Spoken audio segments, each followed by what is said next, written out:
2022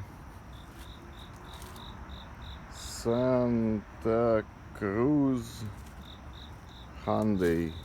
I don't know what the heck this is. Whatever. Looks like the car has been smacked from under somewhere. Very interesting.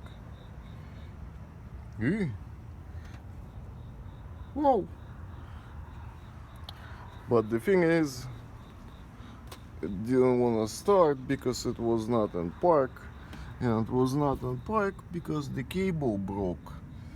And guess what? This is a temporary fix that I came up with. I cut the metal angle to slide behind that little kind of a thing to hold it. Well, right now it's in neutral. Well, as long as the zip tie is gonna as long as the zip tie is gonna last, it's gonna last.